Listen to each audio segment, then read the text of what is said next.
Good evening, friends, and namaste. Thank you for registering with us and being present in such large numbers. The seminar is where to invest in these uncertain times.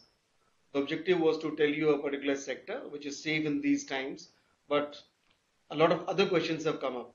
So we'll take up all those questions and also tell you about the sector or the stocks where we want you to focus upon. I have with me to take your questions along with this in seminar is Mr. Karan Shah, and he'll help me in terms of reading out your questions. Over to you, Karan. Oh, sir, our first question is from Ayush, who's asking that the market has corrected more than 10% from the top. So can we still call this a bear market? No, it is not a bear market. Bear market by definition is when you lose at least 20% from the top. That is a bear market. So currently we are in a corrective mode, and so is also the US. So the global markets are in the corrective mode. We are not yet in a bear market. So, sir, in that case, if the market tumbles 20% more from here, can we then call it a bear market? It will qualify as such. It will be qualify as a bear market, but there are instances where I think the year was 2006. The month was May, June 2006, when the markets in a bull market they had tumbled 30%, and still the rally was on. They were quick to bounce back. So there are times, and it is these times like this. I'm not going to say that it is not going to turn into a bear market, but currently as it is a corrective phase, and we still believe it is a buy and dips market for the investors. So, in that case, why do you think the correction has come right now after the union budget? See, there are a couple of things which happened. While the correction, we noticed that correction after the budget because LTCG came in. So LTCG has been one of those factors which has been responsible for the markets to tumble. But the moment the March related selling has ended, the markets have bounced back today. That is one reason. But the main reason was that the US interest rates were rising, and also the fact that we have a new Fed chief in the US, and therefore the bond yields had also risen beyond they had broken a particular trend line. The 10-year bond had gone up. So these reasons combined with the fact that our markets were also down, because of these reasons we had this correction. And once this happened, then many other things came into being, and that is when the trade war and other things happened. Sir, our next question is from Anjali, who's asking that if interest rates continue to rise in the US, do you think our markets can still fall further? See, currently, although the US rates, the interests have risen, but you look at the inflation itself in US is 1.75, and the rates themselves are the rates are now 1.75. So essentially, in real sense, there is no real interest rate. So history is there that even if the real interest rates goes up, that means the Fed rate minus the inflation rate, the markets can absorb it even if it's plus 2%. So I think that is not one of the reasons. One need not fear about them, because rising interest rates, mind you, is also a sign that the economy is strong and can afford to take those interest rates into its long stride.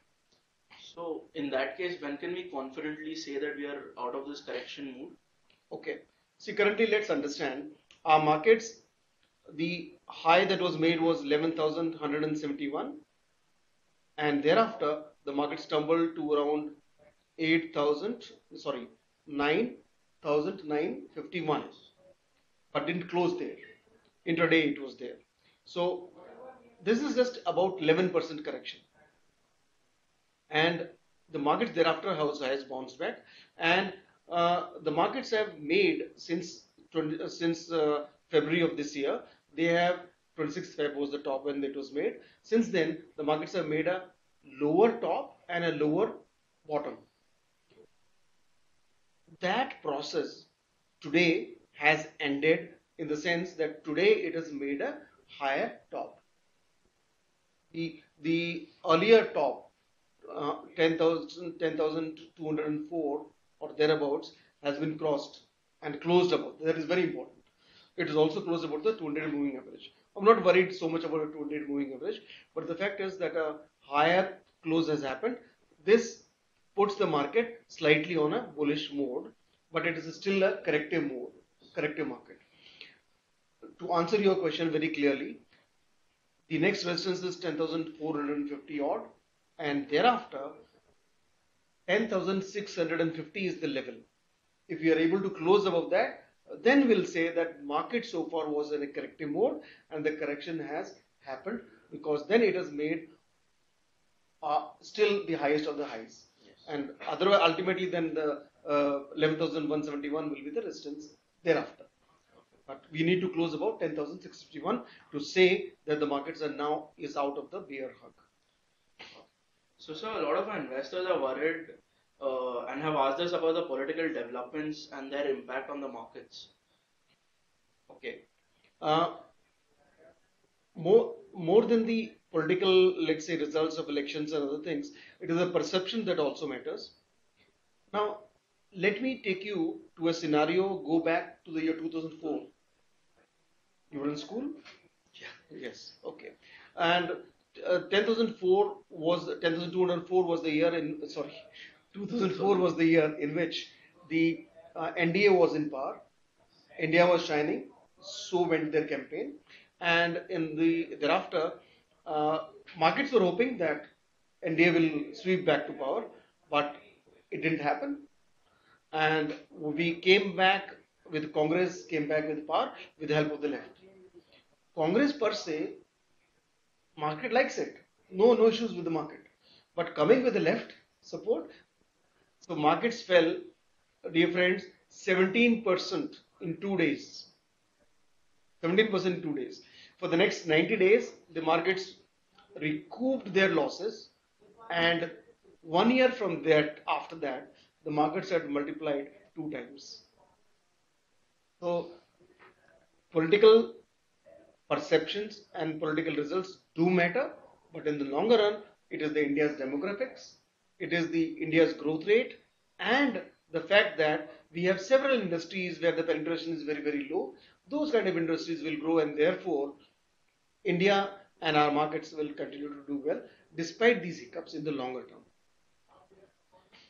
So, a lot of our investors have also been asking what is a safe sector to invest in at this point of time, and if you have any picks in that sector.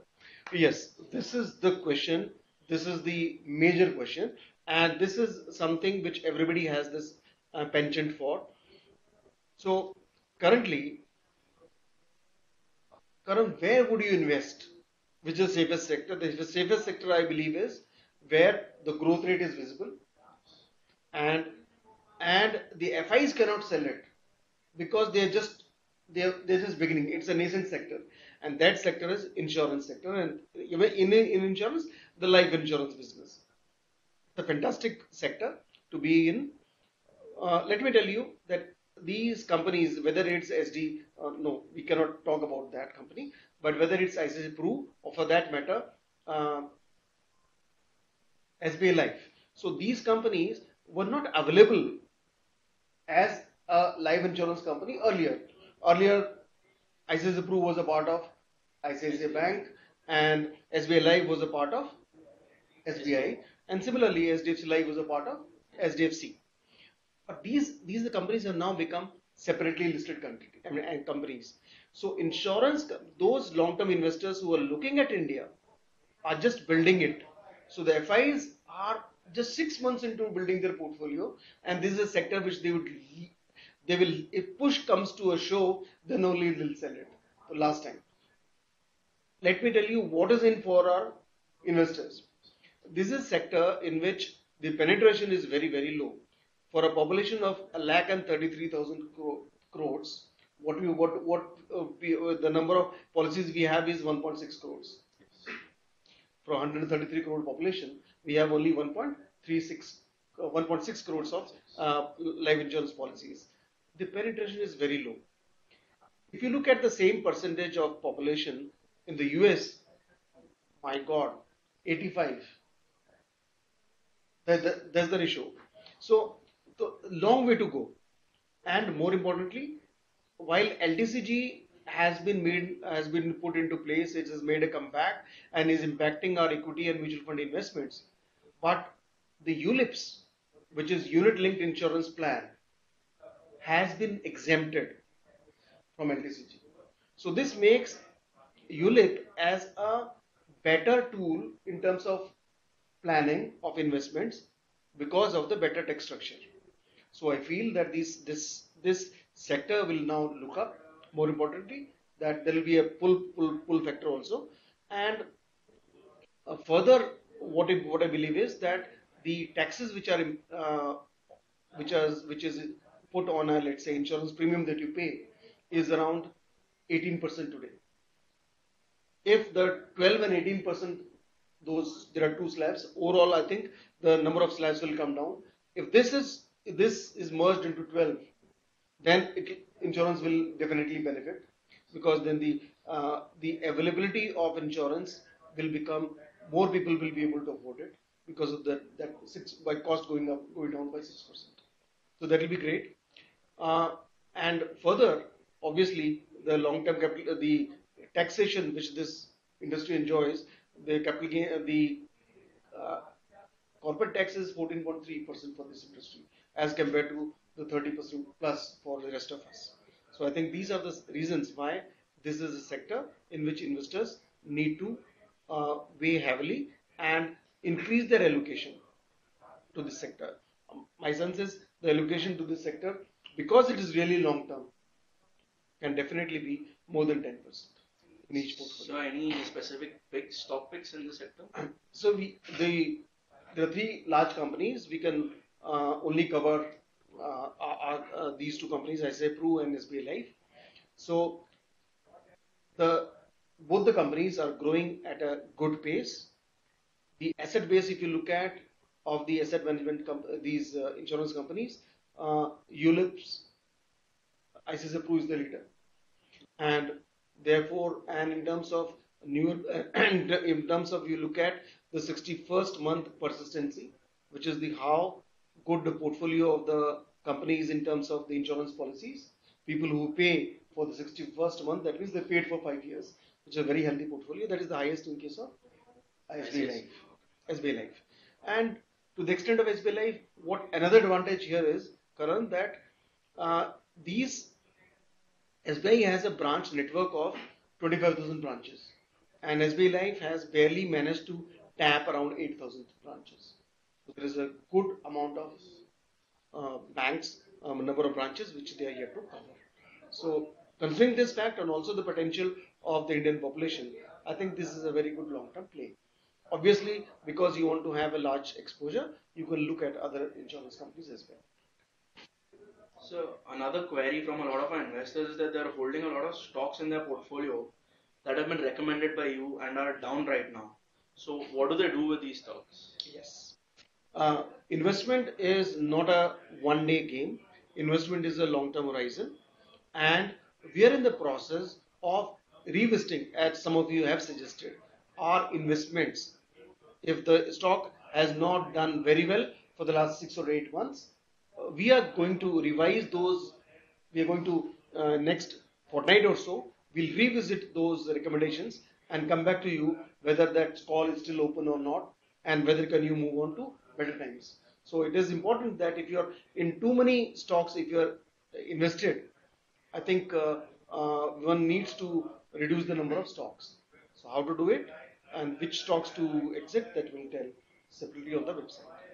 So a lot of stocks in the small and mid cap space have already corrected 30 to 50%. So if there is a further correction in the index from here, what will happen to these stocks, and do you see more downside in that space?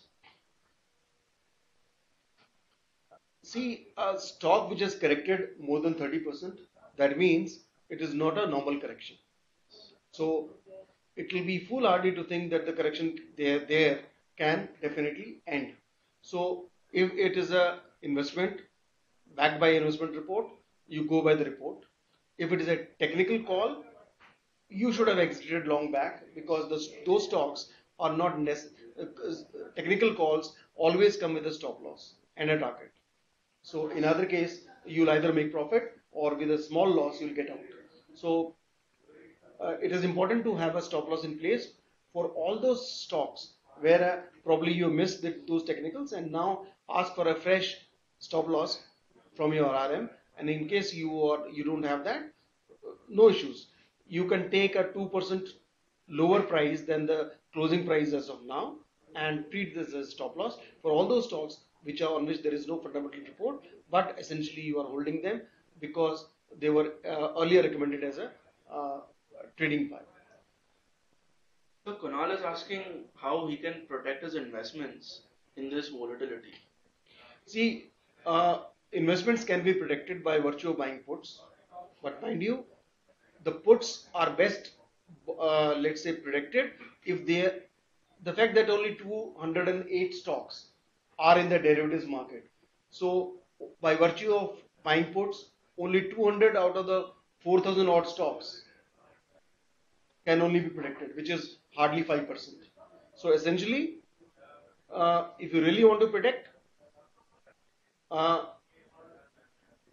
send in your portfolio for review, and also by virtue of a put a stop loss, or for that matter, if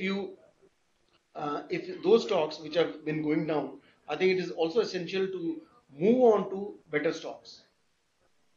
So I think at some point of time one needs to rejig the portfolio, and what better time than the current times when even the larger caps, when the largest portfolio stocks have fallen a lot. So I think it's a good time. But my sense is the mid caps, the investors who really want to put in mid and small caps, I think they should really go through the mutual fund route. Okay. And yeah, next question. So we have a question from Omkar who's asking that if we should wait till May for fresh investments with the earning season coming and followed by the Karnataka state elections in May. What's his name? Omkar. Mr. Omkar, thank you for this question. See, what is a good time to invest? Today is a good time to invest. How long? That depends on your profile. Really want to invest for the long term? Today is a good time to invest. Where to invest? Insurance stocks and other recommendations, high conviction stocks, which are coming your way in the next 10 days. But to begin with, where can you invest? Definitely. Is there any question on which we are going to recommend stocks? Or I recommend right now? So you can recommend. Okay. So I think what we can look at is that at a time when the public sector banks are losing sheen and are getting into a mode in which they are not going to be very risk taking, the private sector banks which are having a lunch of the you are eating the lunch of the public sector banks are a good play. 94, when the private sector banks came into being, the ratio was, their shareholding was 0, they were just beginning. And today, as we speak, 69% of the market share is with the public sector banks and 25 with the private sector banks. In a few years' time, this would be 50-50 or maybe earlier. So therefore, at the time, so look at good private sector banks like Kotak Mahindra and IndusInd Bank. Those are two banks that we have recommended, and you can definitely, it's not the market that you want to be very sure that you're really buying for the long term. You can buy today, but if you're really buying only for the next 1 year, please buy 1/3 now and 1/3 wait for a correction. If that correction happens, well and good, you buy that. In case it doesn't, don't worry about it. Then if the market really goes into a fresh bull market, opportunities will come your way. Don't worry. So depending upon your horizon, you can invest partially or fully. That depends on your horizon and your amount of money that you have. So we have a question from Ankita who wants to start SIPs, and if this is the right time to start SIPs. Yes, Ankita, it's a great time to start SIP. Where do you want to start? You can start SIP in any of those high conviction stocks that you have, even in one of the two banks that we have told you, or one of these, or the 3 insurance companies that you want to invest. You can start an SIP, no issues. But the best way is to start an SIP in the Nifty itself. If you're buying Nifty ETF, that is an SIP in that is the best strategy for a common investor, because you don't need to do any research. by just buying 1 unit of Nifty ETF, you just have to put in an amount of rupees 10,200, you get one Nifty. Although Nifty value is 10,200, but Nifty ETF value is 1/10th of that. So by 10,000 rupees, 10,200 divided by 10. So 1,020 rupees you can buy one Nifty. So it's a one Nifty unit ETF. So you can start investing in this, and with although you are putting in just 1,000 odd rupees, you get 51 stocks. 50 companies, yes. 51 stocks. Because Tata Motors there are 2 stocks, yes. And automatic diversification. And you don't have to remember to buy and sell what. You just keep Nifty ETF is one thing that you can buy and keep quiet and continue doing it. So, and if you why now? Let me give you an example. When you started Nifty ETF in the last bull market top 6357 Nifty, the year is 2008. Date is January 8, 2008. You're investing at 6357. Next month is tumbled to 5,000. Then it comes to 4,000. It keeps on tumbling to a level of 2251 by October of that year. So in 9 months, the Nifty has tumbled 61%. And you look like a fool that I am still doing an SIP. But that person who did that SIP ultimately recouped those gains quickly, because the index is the only thing that recovers you, that for sure. That where are you investing? You are investing in the market. What is the market?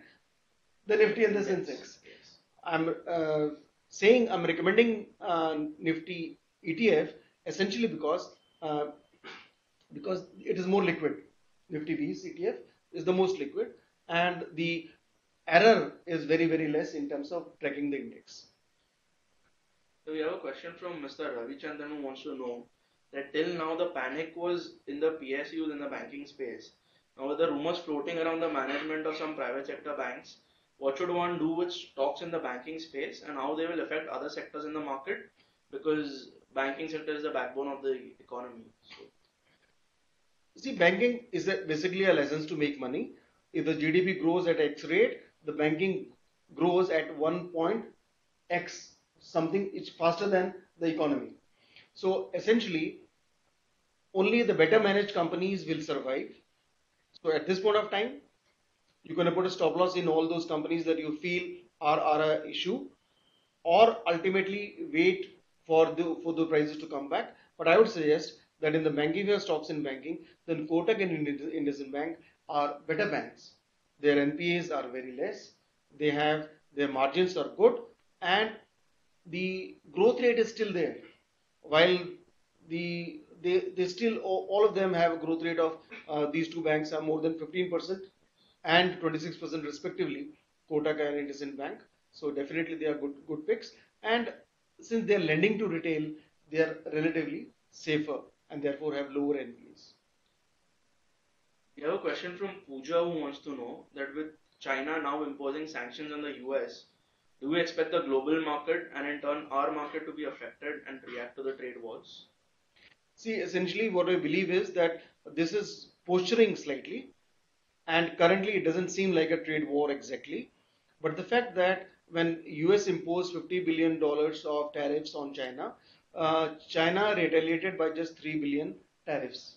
And the fact that they left soybean and Boeing aircraft out of those, which they necessarily import and which could have hurt US the most, they didn't put tariffs there. So that means they are in a mood. They have softly punched the US belly just to show their boss is just practicing, nothing else. So I think this shouldn't take care. But in case it doesn't really, what I want to say is it will not explode into something like a trade war. But in case it does, then on theory will be less impacted because we have a larger economy which is domestic oriented. Our dependence on exports is just 12%. So we'll be very less impacted than the other countries or economies for that. Next question is from Sharma, who's asking, where do you see the market leading up to the general election, and should one invest in the downtrend or wait and keep his cash that he has with it? I think we have answered this question through other issues, through other investors. But I think these uncertainties will keep on coming. If you are waiting for Karnataka elections, then there is another election of Maharashtra. Sorry, yeah, Rajasthan, and which other state? Yeah, Rajasthan is there, and then you have other state like Madhya Pradesh and for Jharkhand. Yes. So these states are there. After that, you have a 2019 elections. When you give an example of 2019, 2004 elections earlier, it is very clear that these, while it will impact that particular moment, but the long-term impact of such things is very less. So in the longer run, what matters is our economy, our demographics, and our the fact that what kind of a consumption we are currently doing, and our per capita income will definitely rise because our population is rising by 1.2% per annum, whereas we grew at 7.3% last quarter. So even if economy slows down further, the per capita income will still rise because the population growth is rising at a slower pace. So I'm not worried too much about that in the longer run. So don't worry about the uncertainties in the shorter run, because if you wait for uncertainties to finish, that time will never come. Suppose you're waiting for, what are you waiting for? The corporate results. After the corporate results, you will wait for monsoon. Yes. After that, what does the Met department says in April? After that, what does those polls say? Then real results in Karnataka and all these things. You'll keep on waiting. The uncertainties will never end. There are 8 meetings of the Reserve Bank of India. There are 8 meetings of the US Federal Reserve. 8 meetings of ECB. Similarly, 8 meetings of Bank of Japan. How many are you going to keep on seeing? So it's an ongoing process. If you wait, no matter how long you wait, you will always have to invest in an uncertain market. So how can you reduce the uncertainty? You can reduce the uncertainty by investing over a period of time, investing systematically, and investing in those sectors where there is visibility. I have a question from Mr. Vinod, who's asking, what is the long-term perspective of HDFC Life, and if there is any target for 2 to 3 years? No, sorry, we don't cover the stock because it's a sister concern, so we can't take this question. So finally, so what is your advice for a first-time investor, and do they need to have a long-term or a short-term goal? What will help them in investments and good returns? First-time investor, welcome to the club. Stick to SIPs. 25% of your SIPs, you do it in the Nifty Bs. The rest, invest in 3 stocks. One is a bank, another is an insurance company, and third can be a manufacturing company. If you want a bank, number 1 bank, choose between IndusInd and Kotak. If you want insurance companies that you choose, we have told you the names. And thirdly, if you want a manufacturing company, the coverage we have on numerous issues, you can choose between Mahindra and of course Ashok Leyland, whatever that you would want. Or you want a consumption company, you can choose a stock like ITC, which has not performed at all in this current market. But the best is Nifty ETF, where you are guaranteed market returns. Because why guaranteeing? Because you are investing in the market itself, which is the index. And just before leaving, if you can share your views on the expectations from the monsoon this year. Okay. The Met department will come out with its report in the in the 3rd or 4th week of April, the first report. But before this, a bulletin had been issued by them which said that currently the La Nina factor is in place, that phenomena is in place, and therefore it is likely that till about August the monsoons will be normal. It's not saying that after August it will not be normal. No, because La Nina is in place, that doesn't mean that El Nino will be there after August. No. So La Nina helps in better precipitation. So currently So let's hope from the Met department what do they have to say. But our view is that they're going to come out with a positive story on Indian monsoons, and therefore you can start. So you don't actually wait for them. You just buy now and invest it regularly, not in one time. Invest regularly over the next 1 year, and you would have taken all the uncertainties that you think are real rakshas today into your stride. I think that's it. We've run out of questions. Thank you so much. So you left out a lot of questions because you didn't have the time. Nevertheless, thank you, gentlemen, for being and listening patiently to us. It was a pleasure answering all your queries, and hope to see you soon again. Thank you, and have a good trading and investing financial year.